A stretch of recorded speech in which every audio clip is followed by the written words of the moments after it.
Good morning. Thank you so much for making the time to be here today.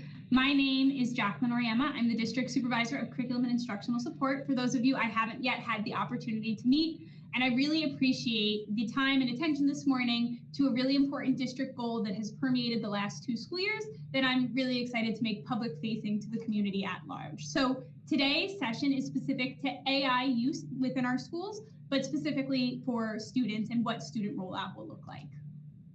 So we will start with a little bit of background knowledge about our district goals, both this year and last school year, some larger ethical considerations, and then jump into how we intend to use this as a productive instructional tool with our learners in both buildings. So I say this time and time again, we are abundantly fortunate that this school year, 4 out of our 5 district goals are grounded in the realm of curriculum and instruction. So we have been able to achieve a lot as a staff across the district. Today, specifically, we are going to be focusing in on District Goal 1, which is leading a data-driven and digitally fluent learning community. Specifically, that goal hones in on our district-wide use of Linkit, AI, and financial literacy. So a lot of this is work that we set the stage for in our last school year that we are really trying to ensure has meaningful rollout across the district, and that is with our staff, our students, but also our broader community. So last year, our work was fostering AI literacy internally. So we wanted to make sure that as an instructional staff, we had command of this technology that is obviously evolving at a rapid pace with an array of implications. We are officially progressing into step 2 of our systemic planning, which is educating students in the community. So at this point, we are proud to share that we have a board-approved policy to dictate this work. We have done a great amount of professional development with our staff internally so that they have command of the tools that they have available to them. And at this point, we are confident in our systematic approach as to how we can roll out this tool with our learners. And obviously, learning and teaching is an ongoing evolution, so we will always be assessing and seeing how we can identify further areas of opportunity. So with that, it is really important to us that we are all on the same page, which is why I'm so appreciative you are all here today. We are building capacity. So technology of this nature is evolving daily. We are never going to be experts. The most important thing is that we have clear boundaries and parameters in place where we know where we can get more information and the overarching vision for how we see this manifesting both inside and outside of our classrooms. With that, our primary concern when we talk about infusing AI into our instruction is ensuring responsible and ethical AI use and making sure that we are taking a comprehensive approach across the board. That, as I have mentioned, includes a great deal of staff development, making our internal reference materials available to the broader community, hosting forums just like this, and then again, identifying areas of opportunity as we move forward. So last year, if you joined us for our ethical use of AI info session, you may remember that we were at that time guided by a flowchart put forward by AI for Education, which is a company that came in and conducted 2 internal professional developments for our staff last school year. We are really proud that now that we have a clearly adopted board policy specific to the needs of our school community, we have reference materials that, again, are specific to the needs of our school community. So I've shared previously at other AI info sessions about different shifts we've seen in the field of education. And 2 big jumps that are comparable historically is the shift to calculators and the shift to using Google search engines. So at the time within the field of education, there were massive implications trying to decide, is this cheating? Is this fair use? And what we've learned as we continue to evolve as an educational community is that it would be ignorant to not capitalize on the learning opportunities that are available for us as adults and professionals, and also for our learners as we prepare them for unknown jobs of the future. We need to teach them how to prompt, how to verify information, but we also need to teach them the core competencies that permeate our curriculum and instruction. So I share this as one of the reference materials that we have available, one of the resources that it's guiding this work, so that you can get a quick snapshot of what this looks like tangibly in our classrooms. So this is practical guidance that is built off of our board policy for our instructors. And we're going to use this as our launch point so that you can understand specifically what AI use in our classrooms looks like. So when we collaborated with the Board of Education and the administrative team and our teaching staff at large to develop a policy, it was really important to us that we preserved instructional freedom across the district so that teachers would be able to capitalize on the technology available to them in the way that would be most efficient for their specific learners. So the first bullet point you'll see here on our best practices is that AI is authorized at both Northcliffe and Upper School.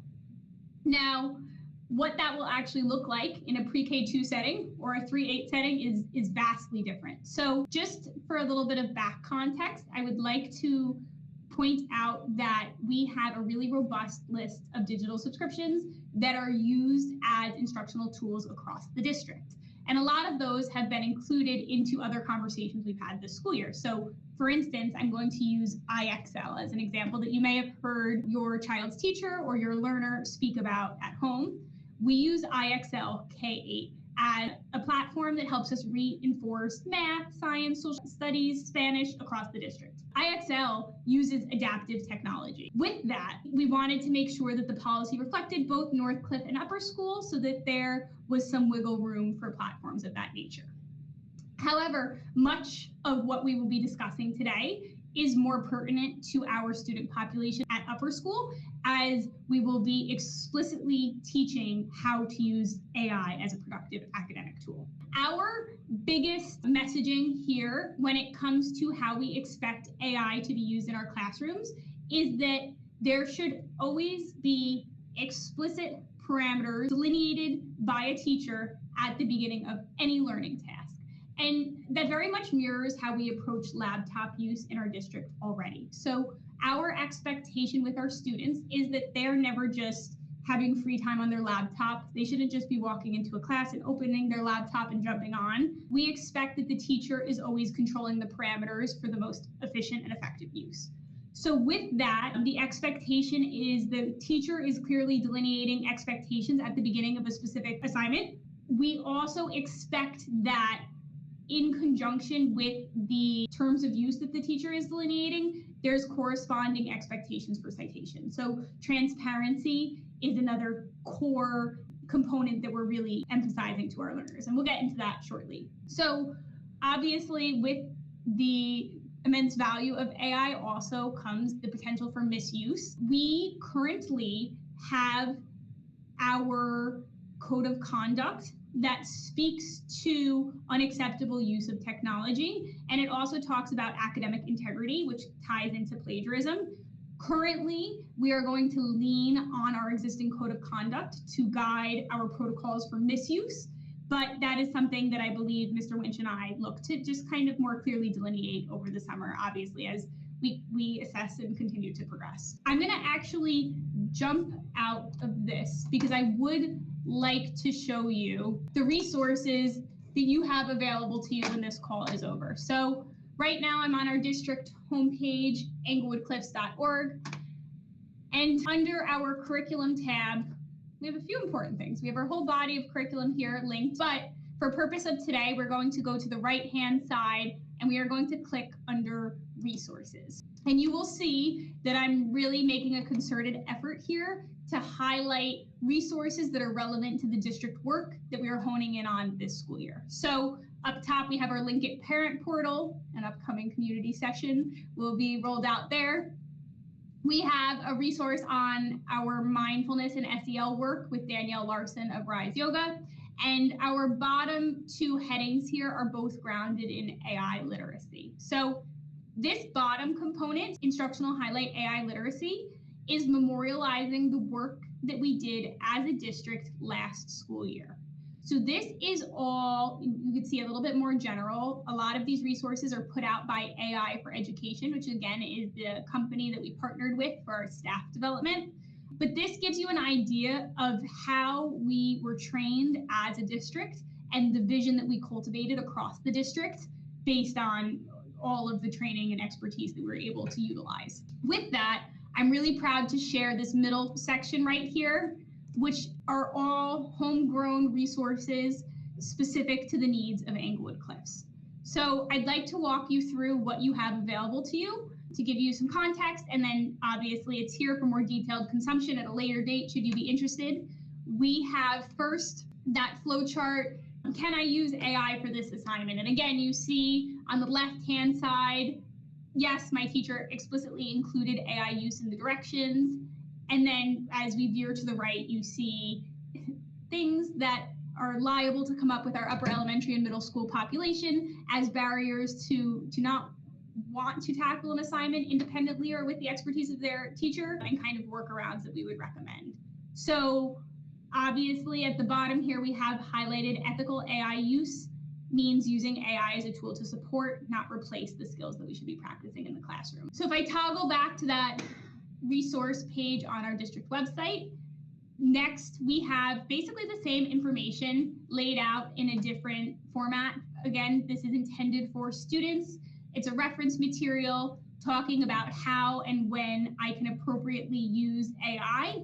Also, you'll see at the bottom here, number 4, we have it clearly delineated what happens if I'm not following expectations. And just so you are aware, with our staff, specifically when it comes to English language arts, but obviously just writing and research across all content areas, our vision is taking such a systematic approach. So we never, regardless of the technology available to our learners, want to be dumping paragraphs into an essay that we're submitting. We, as a staff, are taking a really explicit skill-based approach.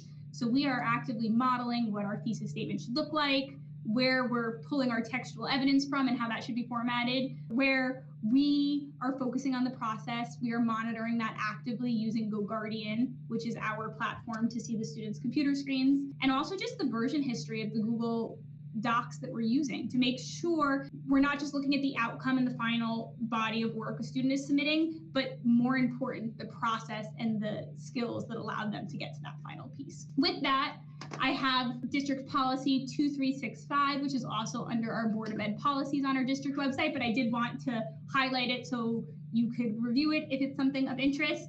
As you will see, we have 4 conditions that are specific to our district. And again, that dictates that we are using AI in both buildings, that expectations are clearly delineated at the start of an assignment, and that basically our consequences align with our current code of conduct. And finally, this is more information than we need for one day, but I wanted to share, just like we teach our learners to cite information from multiple sources when they're jumping into any type of essay, whether that is a literary analysis piece or research simulation, we've always placed great emphasis on following the proper format, making sure our parenthetical citations are noted, because it's very important to be able to distinguish between what is an individual thought in our head and what is information that we are pulling from another source. So Mrs. Vasquez, our media specialist, is working specifically with our 6th through 8th grade students on applying those same principles to citing AI. And I just shared this as a reference material. This is likely more granular than we need to get today, just to show that those same processes that have permeated our ELA instruction since the beginning of time are just being enhanced lightly to meet the new needs that AI presents. So again, all of this is on our district website under curriculum. As we continue to grow our body of work, we will continue to memorialize it and make it available so that you can support your learner at home. Going to jump back into best practices across our educational community. We are going to be placing, again, heavy emphasis on skill-based instruction. And a big part of this is talking just in general about data literacy. So being familiar with the fact that we are likely to come across misinformation, discussing data privacy, discussing the potential for AI intimacy and becoming too reliant on the relationships we're forming with generative AI, academic integrity, like always. And then we have a list here at the bottom, practical takeaways for our learners. So we are always fact checking. We are always verifying our work.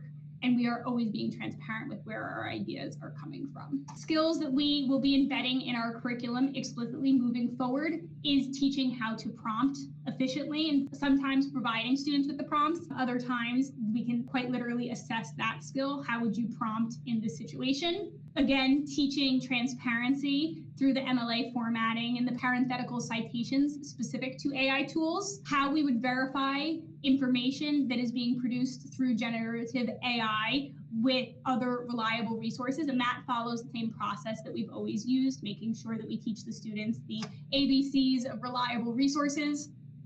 And then ethical brainstorming. So using AI as a tool to help us get started while not compromising the integrity of our work. We will continue to focus on process internally. We always have a really robust amount of professional development available to our staff, which is something we are genuinely so proud of here. Like I mentioned, a lot of that work permeated our last school year as we just got our staff acclimated to comfortability in general with something that presents such a profound fear of the unknown. So no one is ever going to be an expert on AI. We want to make sure that our educators feel comfortable incorporating it into their personal lives, their professional lives, and their classroom in a way that adds value. And that's really the ultimate goal here. When we talk about using technology of any type, we can always use technology to replace instruction. That's not the goal. The goal is to use technology to enhance instruction. So making sure that to whatever extent we are utilizing AI technology in any classroom pre-K-8, it is helping us elevate to the level to which we are differentiating or we are teaching students to have access to and command of this tool outside of our classroom ultimately and preparing them for an unknown future. So we have done great work establishing clear policies, and a big thank you to Dr. Brower and the Board of Education. We're thrilled that that is ready to be rolled out on a broader scale. And then here we are today engaging families in discussions about AI's role in education. So at this time, I want to thank you all. I know that this most certainly is an ongoing conversation and it doesn't just end here, but the goal of this morning's session was to provide a broad view of work that has been happening and will continue to happen in our schools across the district each and every day. And I'm so appreciative of the time and space to share these exciting updates out. We are doing so much great work here, and I'm really proud of the progress we've made. So thank you all for just taking the time and supporting these initiatives. I talk often about the magic of Englewood Cliffs, but it happens and lives on in moments like this. So thank you all for being here today.